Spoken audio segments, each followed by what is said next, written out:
All right, everybody. So today is looking at perception, and perception is, in short, the interpretations we make of the things that we see.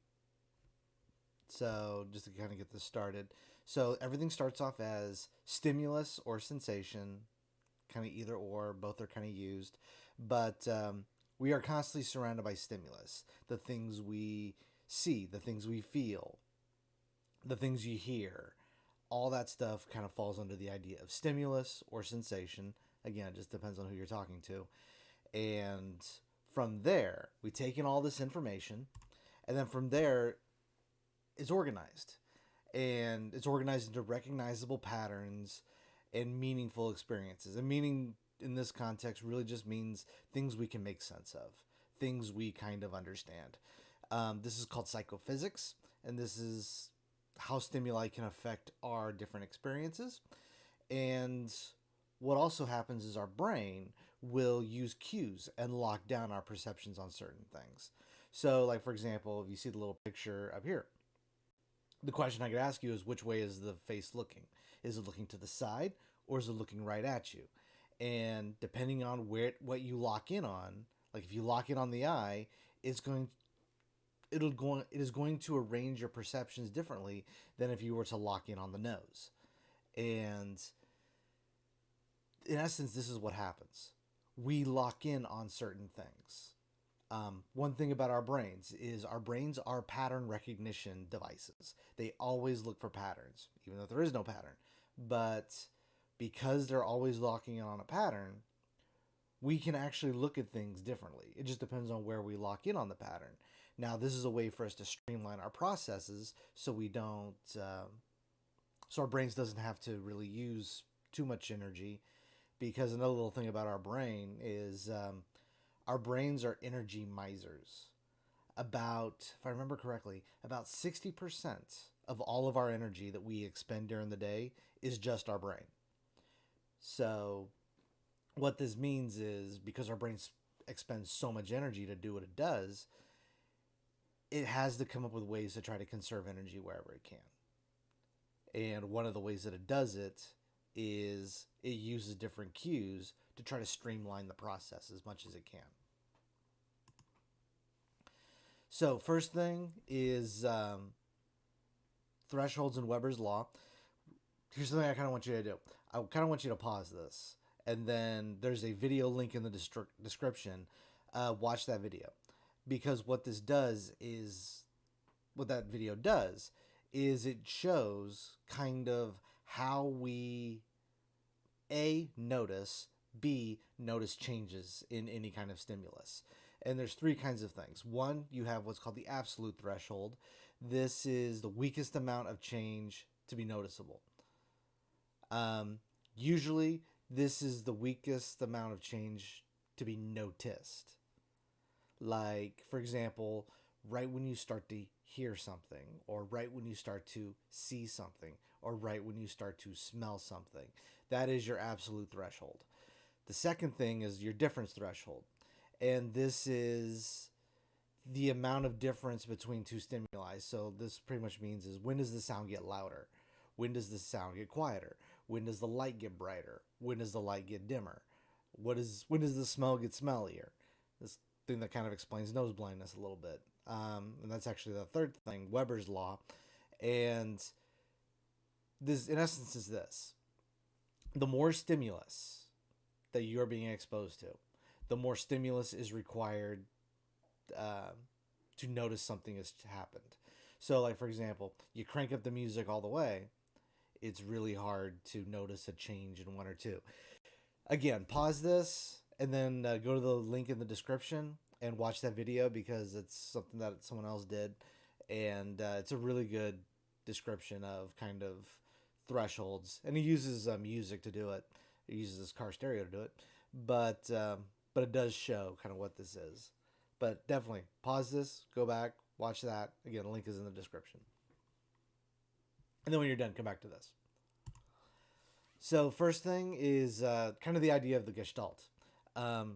Remember, Gestalt is German for pattern or configuration. And what happens and what people do is we look for patterns. Again, this is the most basic way that we operate. So we look for things like proximity, continuity, similarity, simplicity, closure, those types of things. This is what we call perceptual organization. And if you look at, again, kind of right here, like for A, you can see the triangle. But is there a triangle? Not really. What you're doing is you are kind of filling in the missing parts. There's a circle, even though you don't really see the circle. I don't know what B is. And D, that can be like a snake in water or something. And then right here is the cube. And again, you don't actually see them because they're not actually really there. But what happens is the pattern is laid out. Your brain fills in the missing pieces. And then you have things like figure ground perception. This is kind of where discrimination comes in, because we all discriminate. And by discrimination within this context, it means tell the difference between one thing or another. So you can ask, really ask the question, which monster is bigger? And they're actually the same size. But what happens is because the back one, or the one to the right here, because the way it looks with the background, it looks bigger than what it really is. And it's a trick of the eye and a trick of the perception. Because for one thing, we're so used to discriminating things within a three-dimensional universe. One thing is closer than another. So our brain automatically locks onto certain cues to discriminate between what is in the foreground, what is in the background. And again, this is how we move in a three-dimensional environment. Then we have perceptual inferences. What this is pretty much you fill in the gaps to what our senses tell us. So you have the classic experiment, the classic little study. Is this two faces or a vase? Depending on where you lock in on, you can see the vase, you can see two faces. It's not a right or wrong answer. But what this is, again, you are filling in the missing information. You are drawing conclusions based off of the data that you are given. Then we have depth perception. This is the magic of having two eyes. This is actually why we have two eyes. Because we have two eyes, you can recognize things within a three-dimensional environment. Because if you look, and do this sometime, open and close one eye at a time. Right eye, left eye. Right eye, left eye. Right eye, left eye. You should notice that things kind of move a little bit. And the reason for this is because we have two eyes. They're in different places on our head, so they don't exactly see everything totally the same. So because of that, the two eyes, it helps us with our depth perception. It helps us point out things like background, foreground stuff. And again, be able to move in a three-dimensional environment. Then you have the idea of constancy.